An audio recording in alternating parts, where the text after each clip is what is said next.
Hello, everyone. Here's my Carter cleaning review for the past semester. I'm gonna start with my initial statement and reviewing all the chapters and looking at Carter Cleaning Company's progress. They have the right idea, but it seems like everything they're implementing is after the fact. But I can understand how Jennifer must feel with her father being the owner of the company, as working with family can't be easy sometimes, and especially when it comes to making change, such as the big changes that she's made in these past chapters. Well, we can start out like referencing chapter one. We'll work our way down the list. Even chapter one, it talked about lists of 5 problems when they were starting the sixth store, orientating new employees, communication between each location, planning needs, building employee relations and engagement for the stores. These were all issues that she noticed right off the bat. But I feel as though with the sixth store before it had even opened, all these issues should have been addressed with the existing stores and then implemented to start with the new employees of the sixth store.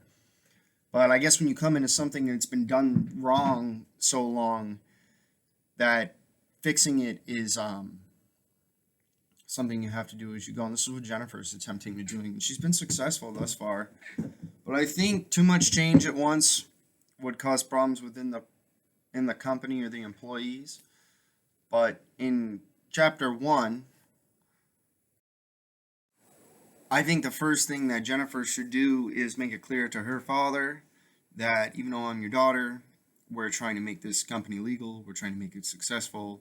These are the avenues we need to take, even if it's different than what you've done in the past, or the policies, rules, and procedures you've been implementing now aren't going to work. So, and then we skipped to chapter 3, I think, and it talked about the quality program. I believe in quality programs regardless of whatever company or whatever product or whatever you're trying to sell, push, produce, implement. I think that the quality should change, and that also ties into different parts in the chapters with, working conditions and employees complaining. Because if there's quality procedures written down on paper, which is another thing I noticed too, a lot of these things aren't set in stone on paper. Like even in the last chapter when we were talking about grievance forms, like they didn't even have a single grievance form or any avenue or route for employees to take that is like concrete, set in stone to help treat their employees fairly. So a lot of the issues I think experienced are from poor recruitment, just hiring people on the spot. Jack kind of had the ideal where, I pay the men more money than the women because they can work longer, and that is completely wrong. That should not be an issue, but apparently it is, and that's something that Jennifer had to deal with, especially with her being a woman HR. I would think that would be one of the first issues she would want to address is the pay, because the pay practices and benefits are what going to keep employees from leaving and help build, human capital within the company.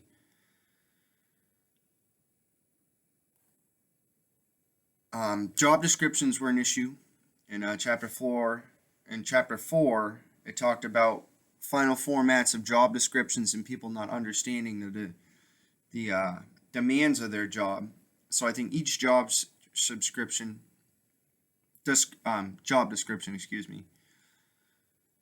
should be identified, summarized, and listed with the responsibilities and duties for that position, so that there's no question as to he wasn't doing his job, and the employee saying, well, this isn't in my job description.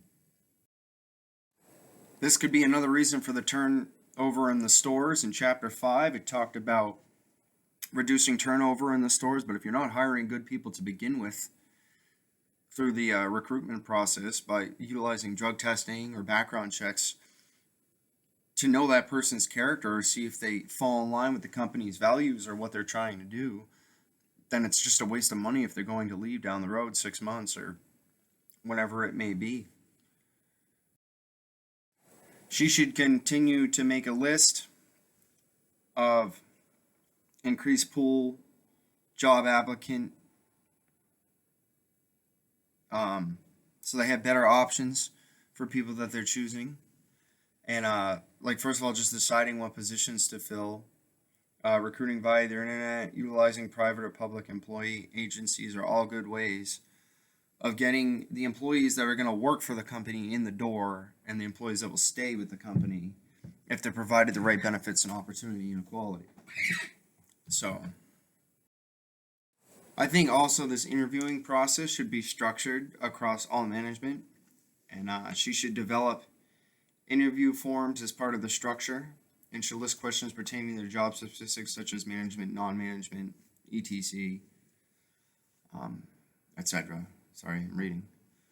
But this plays a huge role in the hierarchy of their company and who gets paid what, who gets to make what decisions, what the people are working for, their benefits. And there was a lack of a training program too. It said in chapter 7. She implemented interviewing training programs for her managers, and so specifically, what should be the context of such training programs. Just the fact that they didn't have any training programs and a lack of a clear job description is like inherently shows that there will be an issue with the current setup of their business. Which also gets us to jump to chapter 10, where it talked about the advantages of having a career planning program, having high turnover, trying to expand, trying to keep good employees, get good employees through the door. If you show them a path to success through career planning, they'll be more likely and apt to stay than somebody who's just coming in and being looked at for what their wage is going to be and not experience equality. Setting up a formal structure, salary base based on the job evaluation of how the performance of the employee is would be key to this too, so that they're not discriminating against men and women for the pay. It said Jack was informally paying the men 20% more than a woman, only starting at 10% more the base, which poses a liability for a discrimination suit. And that's not anything that's going to help a company expand, especially as quickly as this company has been expanding over the chapters.